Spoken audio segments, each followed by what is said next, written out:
to take care of street cats. Thank you. One morning, I walk out my front door on the way to work, and a new kitten falls into my lap. And immediately, the first thing I notice about this little guy is that right in between, right on his back, he's got this little white boot. He's an all-black cat. There's a little white spot right in between the shoulder blades. And so I called him Blade. Thank you. So I put out food, I put out water, I go about my day. This is kind of routine for where I live. And then I get a call from my roommate about halfway through the day, and he tells me that he saw my neighbor dump water on the cat.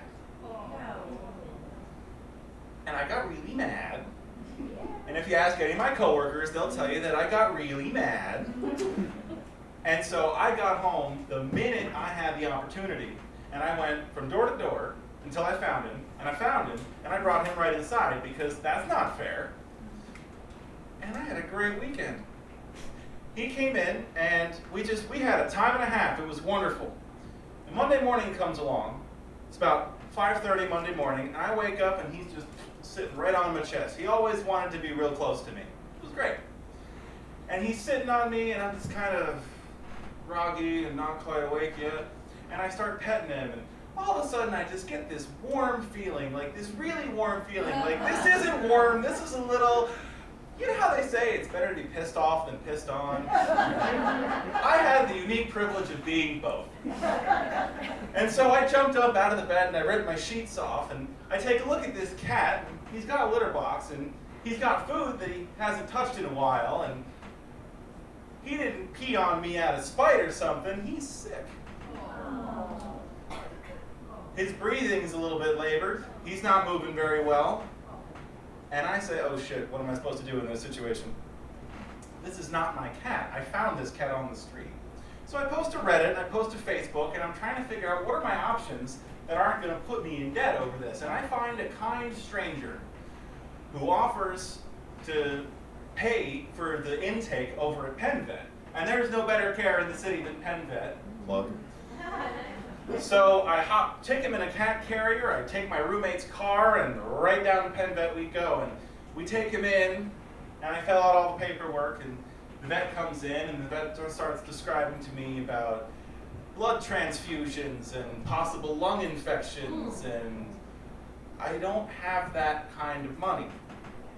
And my new mysterious internet friend does not have that kind of money.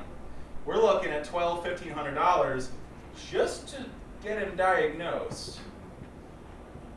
So I talk with the vet, and I talk with my friends, and I talk with this mysterious internet stranger, and we all agree that the best solution for this cat is euthanasia.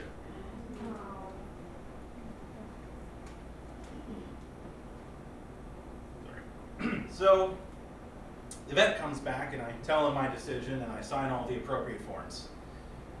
And he says, you want to be with him? And I said, he doesn't know anybody else. So I go into the back room, and he perks up a little bit when he sees me. He knows who I am. And so he's in an oxygen cage, which is this thing that they put animals in when they have a hard time breathing. And so, he's all hooked up and ready to go, so to speak. And so he really liked being pet, he really liked being held, so I put his head right in my palm, right where he liked to be the most, and it was very calm at the moment when the vet gave him that final injection. So that sucked. And then on my way out, I left the hospital, and then I had to go back because I realized, I was leaving without the cat, but I couldn't leave without the cat carrier because I borrowed that. So grief is kind of a funny thing. On the one hand, it grabs you and it says, dude, you knew this cat for 4 days. What are you complaining about?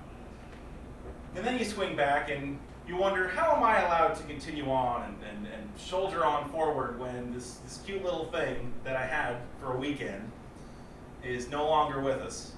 And neither of those really represent the truth. We're all just going on our day to day. And I'm going to keep going. Thank you.